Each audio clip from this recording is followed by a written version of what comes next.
Got fitted Japan!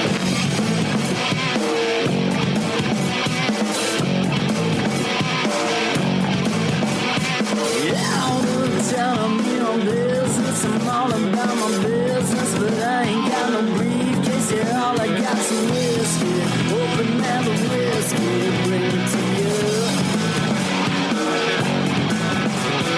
Yeah, I'm leaning up against the door, and my feet set to the floor, and we're messing on go. Yeah, I've been in before. I'm a broken man, needing remedial lands. I'm all about my business. Let me love you till the morning. Let me love you till the morning, yeah. Yo, what's up, faders? Welcome to yet another action-packed episode of Got Faded Japan, and I am your host, Johnny. And as you fine folks know, Got Faded Japan is about two dudes, booze, Japan, and the news. And for this episode number 751, that is 51% correct. Yes, well, there is one dude here. We do have booze, and there's a lot of news. There's a lot of news. But yes, I was trying to get Tom on the show, but apparently this guy is moving. He's leaving the neighborhood, and he's going south, deep south to the countryside, which is going to be actually kind of cool for him because this guy, he's going to get out of like the downtown city, and he's going to go to like a little quiet little area. He's going to have a house. He's going to have a little yard. And even though his wife recently said that there will be no barbecues allowed at his house, I will buy him a barbecue for his new house. And I believe that every man with a house deserves a barbecue. And I'm going to do my duty to make sure that Tom is properly set by having his barbecue for his new house. And that's what I'm going to do because that's what friends do, man. Friends hook each other up with meat, booze, news, and barbecues. That rhymed. Woo! It's a beautiful Friday morning here in Tokyo, and it is hot. Hot in the city. And I hope wherever you are in the world, it's not as hot or as humid as it is here because, oh my goodness, I am staying inside. I am not going outside at all, which is great because my profession is podcasting, art, and consulting, and event organizing. Is basically I do a lot of different things. I'm like Kramer from Seinfeld, but I ain't racist. But the thing is, yeah, I'm staying inside. I'm working inside. I'm using as much air conditioning as I possibly can, which isn't that much. I'm trying to keep my power bill down. But yeah, so anyway, I'm surviving, and I hope that you guys are too. Oh, man. Speaking of my work, oh my God, faders, I've been busy, so busy. And as I mentioned in the last episode, I had my first solo art exhibition here in Tokyo. After 20 years of exhibiting artwork, this is my very first solo art exhibition. And I had that about a week and a half ago at Gallery Gamuso, who's actually one of our sponsors. And it was absolutely fantastic. So many people showed up. It was so much fun. It was absolutely incredible. And oh my God, what a lot of work. What a lot of work. For any of you artists out there that has ever thought about having a solo show, I recommend don't do it. Oh my God. There was so much work. I had to gather, let's see, well, all right. Okay, all right. Let me explain the situation. Whenever I do something, I got to do it the best I can. I can't do anything half-ass. I can't just do as I do and just throw everything on the wall or anything like that. No, everything has to be precisely planned out, and everything has to be completely in order. And I just have to have everything done my way. It's just how I'm developed, how I'm built. It's just who I am, right? So for this art exhibition, I had, let's see, how many blacklights? It was a blacklight art exhibition showcasing all the blacklight artwork that I've done in the last 15 years, right? And basically in this room, I had two Canon blacklights, and a Canon is kind of like one of those big, huge lights that you see at a cinema, or not a cinema, Jesus, at a concert hall, right? You know, the ones that are hanging from the ceiling. I have two of those, which are black lights, and then I have a couple of razors, and razors are the ones that are kind of like they go from left to right, and they're LEDs. So I had two LEDs like that, and I had two Canons, but that wasn't enough, so I had to buy 3 more black lights. And that right there was just enough to completely fill up this room with black lights. And that was heavy. And then I had to gather, I'm not sure, maybe 25 of my favorite blacklight paintings. And I gathered all sorts of hanging equipment and measuring equipment and merchandise. I brought T-shirts. I brought prints. I brought everything and anything I could. And actually for this show, I painted a stormtrooper in like my SPILT ink style, and that glowed so incredibly well. It was brilliant. It still is brilliant. So I had all this stuff. I had so much stuff where I had 1 canvas tube, 1 suitcase, and 1 huge, massive duffel bag. And this duffel bag, you could put like 3 Johnnies in it. That's how big it is, right? So I had these, and I brought all this stuff from my home to Asagaya. And Asagaya from my place is about an hour away, right? I'm living in South Tokyo, and this place is in beautiful West Tokyo. West Tokyo is an amazing area. A lot of people come to Japan and they just don't explore it. But if you do come to Japan on vacation or something, I highly recommend that you go out there, check out Asagaya, check out Koenji, Nakano, all those places. Even Mitaka is great. So go out there, check it out. But anyway, it took me about an hour to get there via taxi, bicycle, train. Any which way you go there, it's going to take an hour. I took a taxi, and stupidly, I did it during rush hour. Oh my God. So it was about an hour and 45 minutes. It was horrible. No, it was not 45. It's about an hour and a half or so. But still, oh my God, that was miserable. So I went there, and I set up Friday night. And I put everything up, and I made it look absolutely perfect. And I tested out the lights, and oh my God, faders, this was incredible. This gallery, yes, it's small, but it was so. It was awesome. It was absolutely awesome. I was blown away. Once I turned off all the tungsten lights and I turned on the black lights after everything was set up, dude, I almost started crying, dude. I almost cried like a little bitch, dude. I was just like, oh my God, this is the way it's supposed to be done. And then I came up with this really good idea.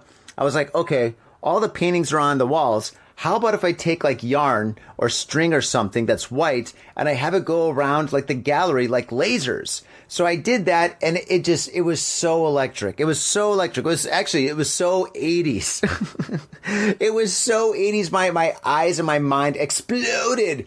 But anyway, I set everything up, and the exhibition was all day on Sunday from 2 p.m. all the way until 11 p.m. So it was just like an all-day art exhibition, and I think altogether maybe like 150 people showed up, which isn't bad for a Sunday afternoon pop-up.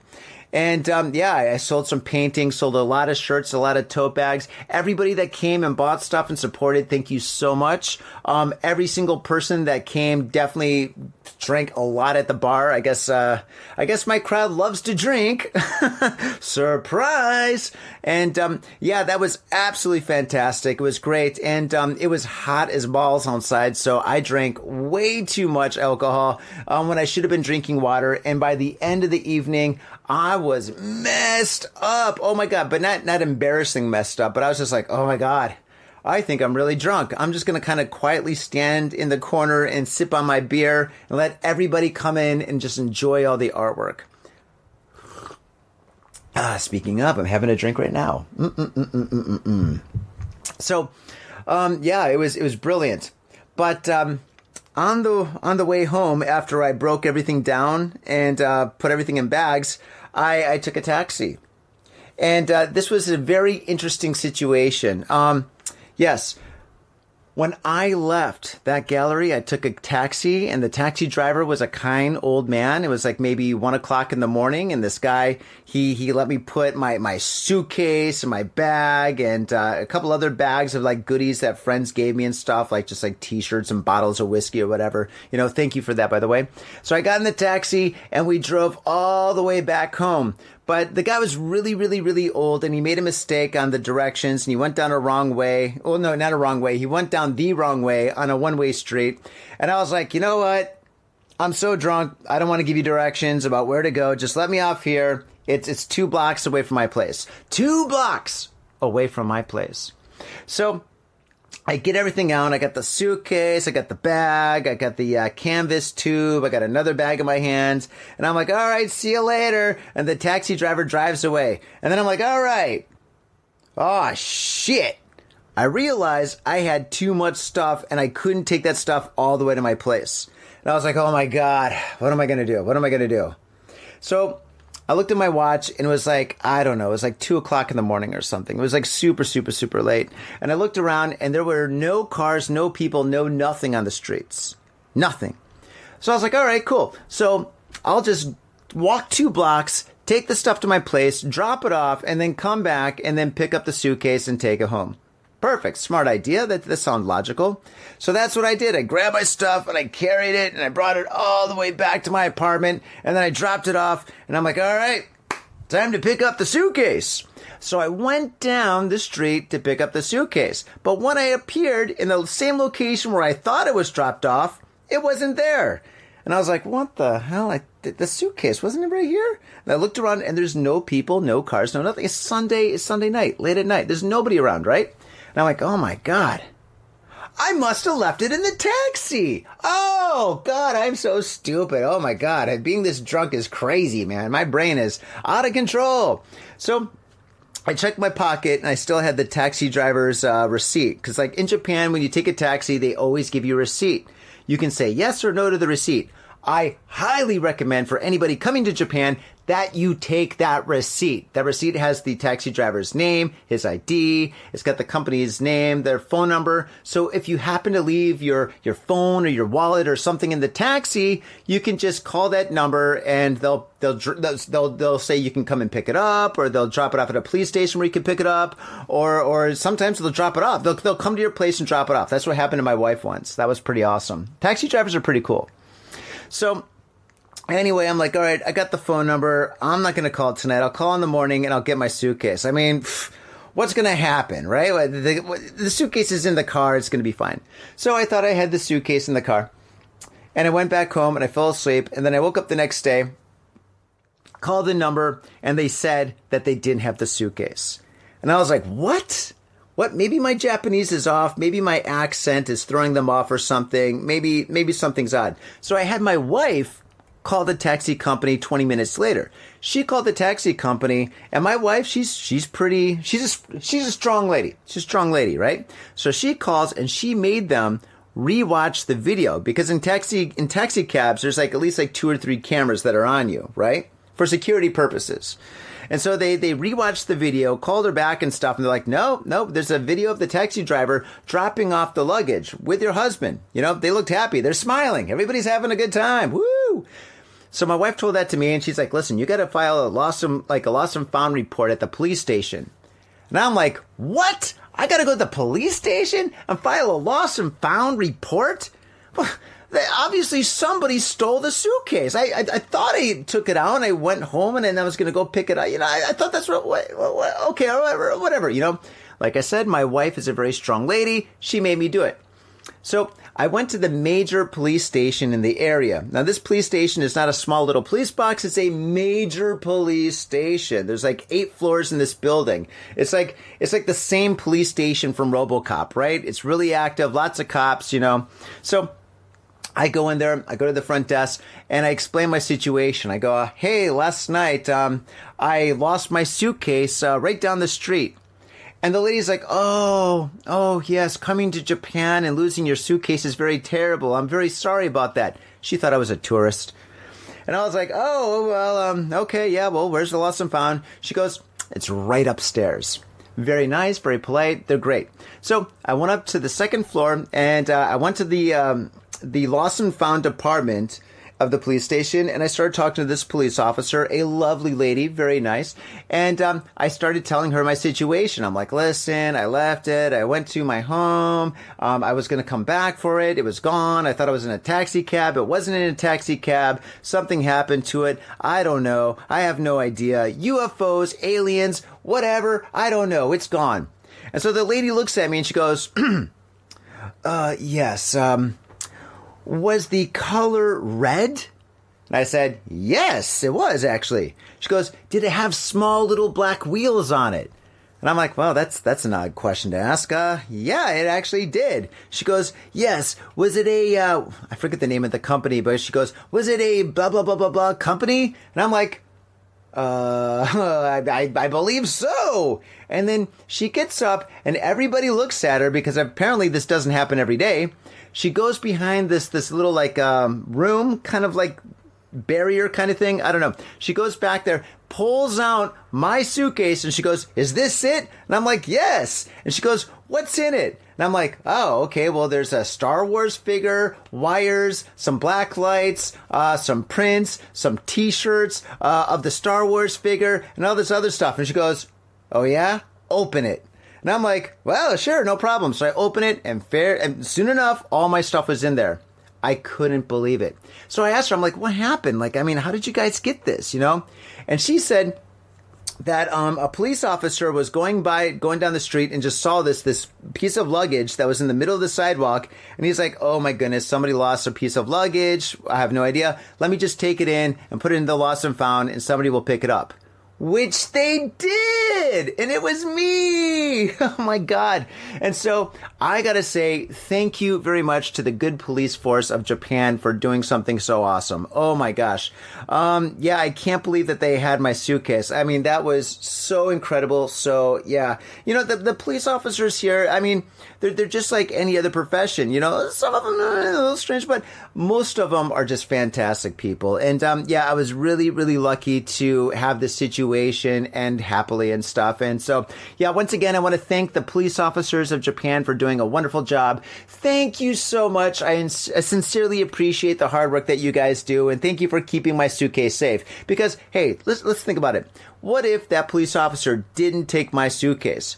What could have happened? Somebody could have driven by, saw it, and then taken it, and it would have been gone forever, right? So I'm really happy that this all happened. I'm really happy that it had a happy ending. Yay! And now I've got my lights and merch, and I can have another solo show.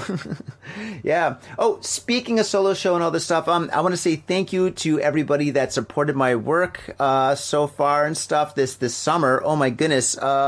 Yeah, I've got shirts for sale, and quite a few of them sold. I got a few left. Let's see. I have like 8 left. So if you're listening to this, go down in the show notes and go to the SPILT Inc. and go to my website, and you can buy them there. I just have a few left and stuff. They're still available. They're from the show. And yeah. Oh my goodness. So yeah, that's my news. That was pretty crazy. Oh my gosh. Show was great. Cops are great. That week was great. Oh my goodness.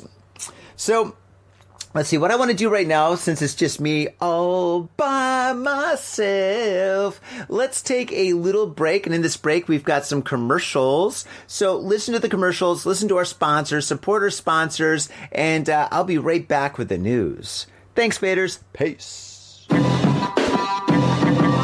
Yo, what's up, Faders? Got Faded Japan has got a new sponsor. Our new sponsor is Gamuso Bar, located in Asagaya, Tokyo.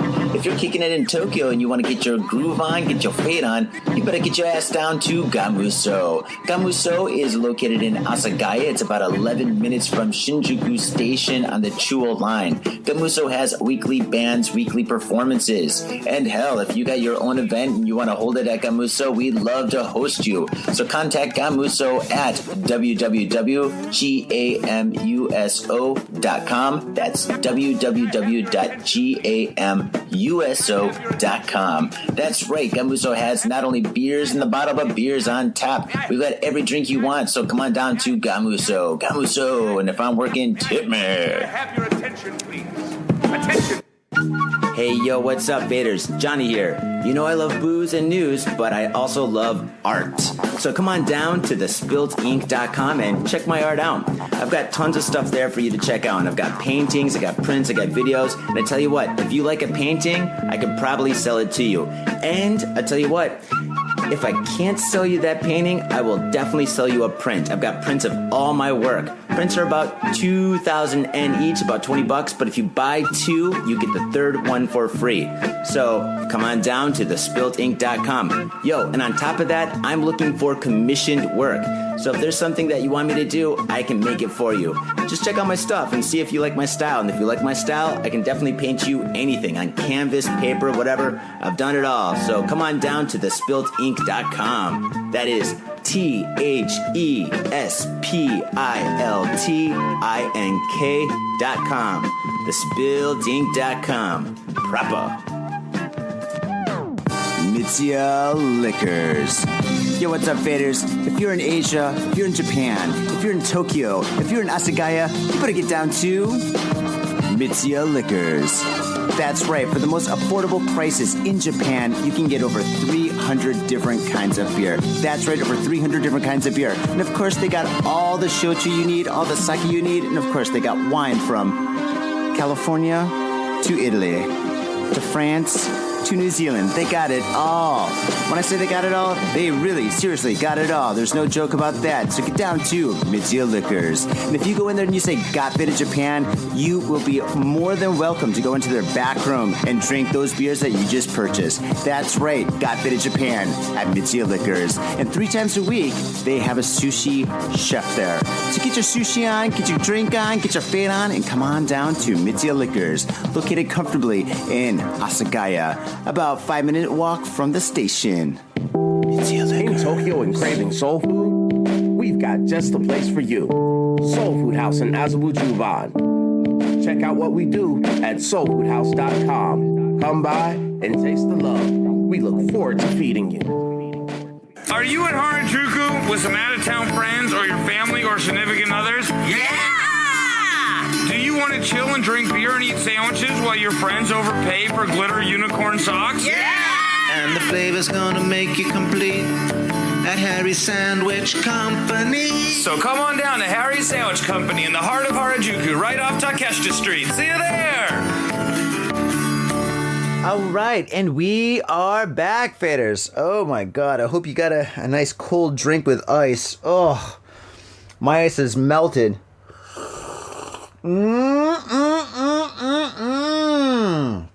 Nothing like a gin and tonic that's warm. Actually, it's lukewarm. Ugh, gosh. And I don't have any ice. Oh, what do I do? What do I do? There's nothing worse than a warm cocktail. Ugh, cocktails are designed to have ice. You know, that's the thing. You can drink whiskey lukewarm. You can drink beer lukewarm. Wine is fine, but when it comes to a mixed drink, you really can't mess that up, man. All mixed drinks definitely have to have ice. If there's no ice, it's not a mixed drink. Oh my God, especially in this heat, gosh. And I gotta apologize. I got my fan on right now, and yeah, it's just kind of blowing on me. It's not my air conditioning, but it's a fan. So if you hear something that sounds like a helicopter in the background, well, that's my fan. It's not my stomach. All right. Well, this is Got Faded Japan, and Got Faded Japan wouldn't be Got Faded Japan if it weren't for the news. And so today, faders, I do have some local news. Okay, I kind of briefly read this. I thought Tom was going to be here, so I was going to read it with him before the show.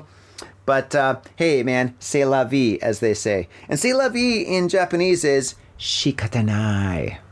So if you want to say c'est la vie, say shikatanai. Or shit happens. Okay, let's see. Where could I put this computer? Yeah, planning ahead, Johnny. Great. Great job, Johnny. Planning ahead. There we go.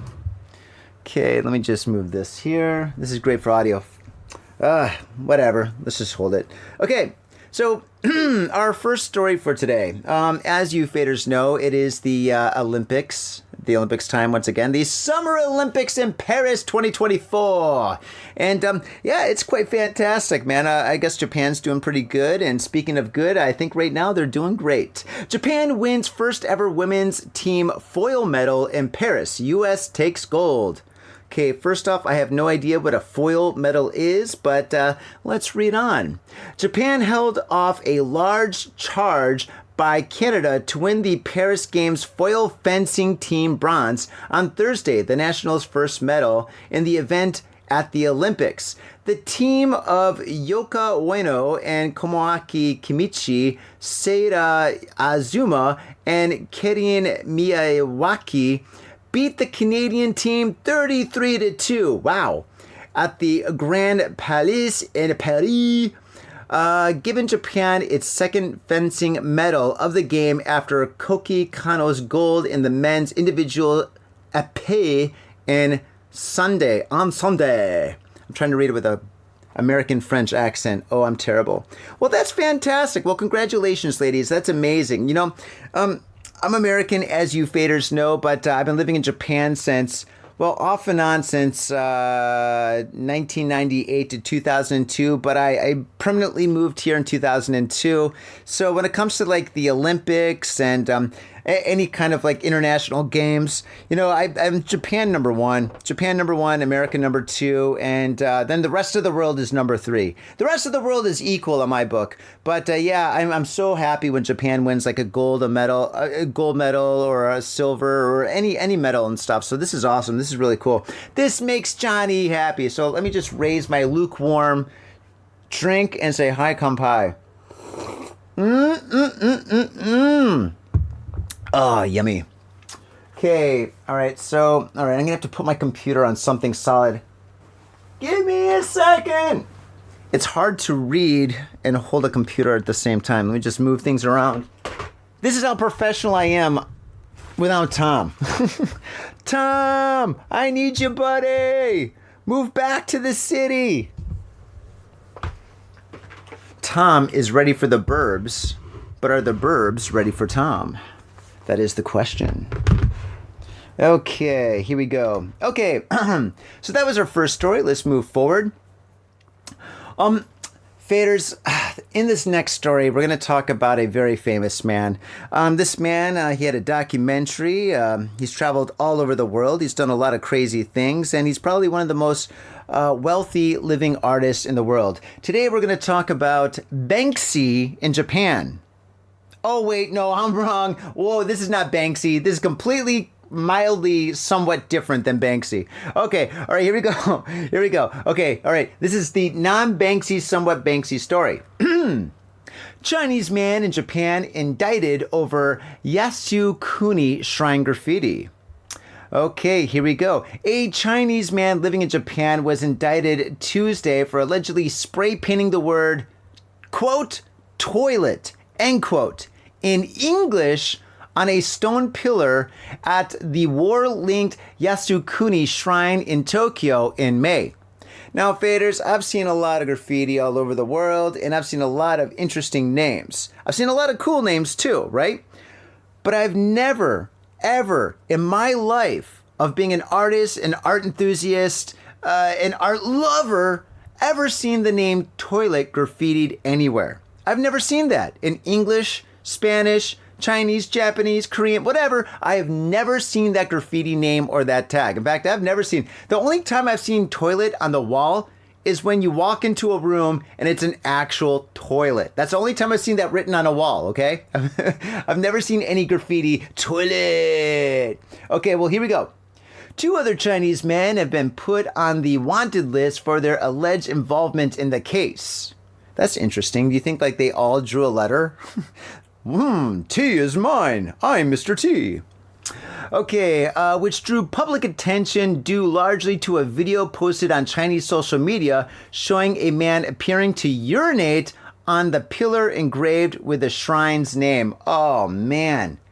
Urinating on a shrine in any country and in any religion is the worst juju you can ever do. Okay, listen, if there's a hell, this is kind of like how you buy a ticket to hell, okay? You urinate on a shrine or on a temple, or even if you go to the pyramids and you pee there. Oh, man, dude, this is bad. I don't want to be this guy when he dies. No way. No, thank you. Okay. Yasukuni has been the source of diplomatic friction with the Chinese and other Asian countries, as Japan's wartime leaders, convicted as war criminals in a post-World War II international tribunal, are among the more than 2.4 million war dead honored at the shrine. Okay. Jiang Zhou Jun, 29, was indicted on charges of damaging property and disrespecting a place of worship. Now that's a major crime anywhere. After allegedly vandalizing the pillar by spray painting the English word in red on it in May 31st. Prosecutors said the damage is estimated at 4.6 million yen. 4.6 million yen about 5 years ago was about $50,000. Now it's about 5. Okay, the two other Chinese, Dong Guangjing Ming, 36 years old, and Xu is Zhu? I think Xu is Zhu. So Zhu Laililu, 25, left Japan the following day, according to the police. They were placed on the wanted list on July 9th, where Jiang was arrested. Oh my goodness. Okay, yeah, this guy's in big trouble.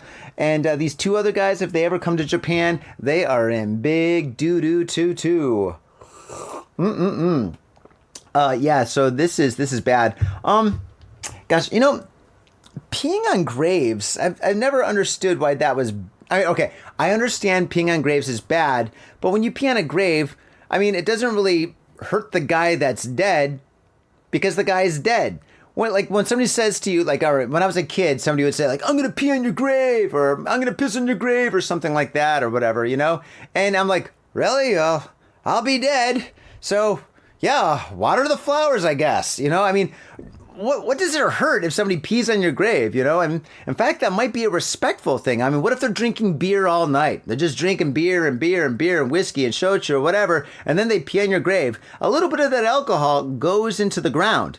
So technically, I'm getting lit. Anyway, so back to the story. Yeah, this guy's going to get in serious trouble. Don't mess with religion. Okay, moving forward. 20-year-old man arrested for killing mother. This story took place in Saitama. Police in Kawagoe, Saitama Prefecture, have arrested a 20-year-old unemployed man on suspicion of killing his 53-year-old mother. According to police, Yashima Yamamoto punched his mother. Whoa, dude. Punching mom? No, son. You don't punch your mom. What's the matter with you? Oh my God, never punch your mom. I mean, she's like the last person. I mean, you can only punch your mom if she's a zombie, okay? If it's like the zombie apocalypse, your mother comes back to life and she's like, brains. Yeah, then you can punch her, okay? But in any other situation whatsoever on this God-given planet that we live in called Earth, do not punch your mother. One more time, according to police, Yashima Yamamoto punched his mother, Yai, in the face multiple times and then strangled her to death at around 5 a.m. on Friday, NHK reported. Yamamoto's father found the body at around 7:30 a.m. and called 119, aka 911. The victim was taken to the hospital where she died later Friday. Police said Yamamoto has admitted to killing his mother, but so far has given no motive. What a piece of crap. This is terrible. You know, the father probably works nights, right? He's probably working in construction, or maybe he's a doctor or something like that. So he's coming home at 7:30 in the morning. He opens the door and he sees his wife there, and he sees his shit-eating grin son or whatever. Oh, I'm so upset. I can't speak English. Oh my God. He sees this fucking kid there, fucking playing Nintendo, jerking off, drinking Kool-Aid or whatever. And he's like, son of a bitch. Dude, I would be so pissed. I would be so pissed. Oh my God. That's one reason why you shouldn't have kids, I guess, because they might grow up to be shitheads. Oh my God. This poor guy. Oh, God. Could you imagine Christmas? Whew. That's going to be harsh. But, yeah. Oh, God. I think I know what happened. This sometimes happens. In Japan, actually in many Asian countries, and part of the culture, when somebody turns like 18 years old, they don't leave the nest. They don't go to college somewhere far away or something like that. In many cases, they might go to a local college, or they might just stay home and play video games, right? And this happens sometimes. And I think this mother's still young. She was young, 53 years old.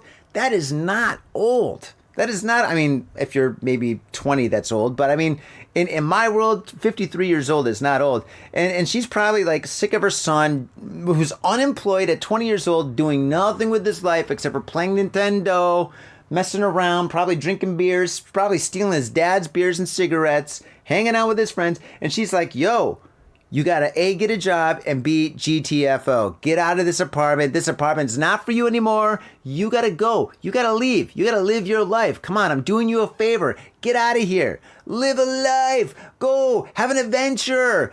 Win. Fail. Love. Lose love. Do what you gotta do. And this kid's like, oh, hold on. Let me just put pause on my game and take off my punching gloves and pow. Yeah. Anyway, fuck this guy. This sucks. These stories bum me out. All right, moving forward. Is this the last story? Is this it? Oh my God, it's already the last story. It's the last story. Actually, I've got like 5 more stories, but we're going to podcast again tomorrow, and I got to save those for tomorrow. So, okay, here we go. 79-year-old man with only 2 yen in his pocket arrested for shoplifting circular saw. Okay, 2 yen in American money is negative $20. Okay, negative $20. So if you got 2 yen, you actually owe money. Who do you pay? I have no idea. You pay me. No, don't do that. Okay, let's move forward with this final story. Police in Asahikawa, Hokkaido said Sunday they've arrested a 79-year-old man suspicion of stealing an electric circular saw worth 14,080 yen from a home improvement store. According to police, Kazumi Tsukamoto entered the store on Saturday afternoon, put the saw, which was on display, into his bag. He tried to leave without paying, but was stopped by a store employee who noticed he hadn't gone to the checkout counter. Good employee. After police arrived, they found that Tsukamoto had only 2 yen in his pocket. That is so sad. He was quoted by police as saying, quote, well, I needed the saw because I wanted to cut down trees around my house. End quote. You know what? This guy might have had a great plan. This guy might have had an amazing plan. First, he goes to the home improvement store. He steals a circular saw, goes to his home, cuts down all these trees, waits 6 months for the trees to dry out, chops them up into boards, puts those boards together, and builds a table. Then he varnishes the table and he paints it and makes it look really, really nice and fashionable. And then he sells the table on Etsy. And then after he does that, he goes back to the Home Depot store and he pays them a lot of money. And he's like, hey, listen, I borrowed this saw and, I just wanted to return it. It's a little used. I used it once. And, I want to give you some money and I want to give you some interest. And, I'm going to go to the bar. See, that's what he should have said. That's what he should have done. Oh, my goodness. Gosh, stealing a circular saw. How do you steal these days? Seriously. When I'm not saying steal, don't steal. Stealing is bad. Don't even steal hearts. Don't steal hearts. Don't break hearts. But the thing is, it's just like if you go to any store these days, any store at all, big store, small store, chain, whatever, there are a million cameras everywhere. There are cameras all up the place. There are cameras up the kazoo. There's so many cameras. You can't go anywhere without having a million cameras on you in Japan. I don't care if you're in Hokkaido, Tokyo, Osaka, Okinawa, Niigata, Nikko, wherever you go in this country, there are cameras. Like I said earlier, even if you go into a taxi, there's like 5 cameras on you. You know, they got every single angle. You can't do nothing wrong anymore, especially in a store. Holy smokes. There's a 7-Eleven right down the street from where I live, and it's right next to a police station, the one where I got my suitcase, right? And I was in there, and even my friend, he came, oh no, was it my sister? Was it my friend? I don't know, somebody, I can't remember who, but I remember somebody saying, look at all those cameras. And I was like, yeah, this is Japan. And I didn't think about it until this very second that the 7-Eleven is right next to a police station, and they still have 50 cameras from the ceiling.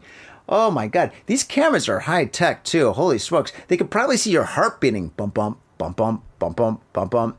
Oh man. Oh, speaking of that, have you ever seen that video where there's this lady and she's at the airport and she's going through the security check, and it's like this kind of heavyset lady, and she farts, and the camera is like an infrared camera and it shows her farting? Have you seen that? Google that. That is the most hilarious thing. And actually, you know what?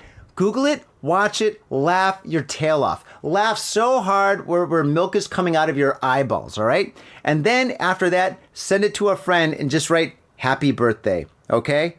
That's what you do, and you're going to make their day. Oh, my God. Speaking of making a day, I think we made a day, faders. Oh, my God, what a great day. Today was absolutely fantastic. It's now noon, and it is hot as hell still. Oh, my God. Oh, I can't wait till the night. The night is when I go outside. I'm like a vampire. Oh, man. Oh, I got a note right here. The word for stealing at a store in Japanese is manbiki. Manbiki. So if somebody says manbiki, it means you're shoplifting. So when you come to Japan, don't manbiki. And if you do come to the suburbs of Japan, give Tom a call. He's out there. He's waiting for you. And on that note, faders, I want to say thank you all for waiting to the very end. You waited to the very end to hear me say, fade on. Yeah, faders, first off, I want to thank everybody who's, giving this show to a friend. I want to thank everybody who's subscribed to us on YouTube. This episode right here is not going to be on YouTube. It will be on our Patreon. Sign up for the Patreon, support us. It keeps the lights on. It does a lot for us, to be honest. If you sign up for the Patreon, it means the world to us. Thank you so much. Go to the SPILT Inc.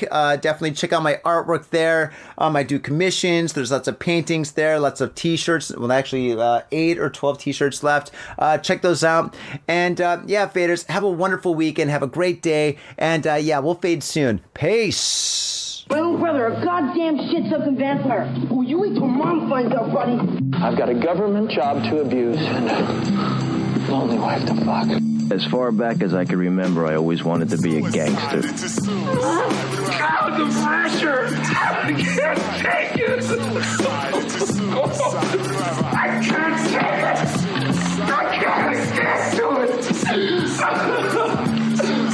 You sure excuse me? We're going freaking! We came, we saw, we kicked his ass! Your move, creep. Oh, man. I will never forgive your ass for this shit. This is some fucked up repugnant shit. Suicide into suicide. Ah, fuck it, dude. Let's go bold.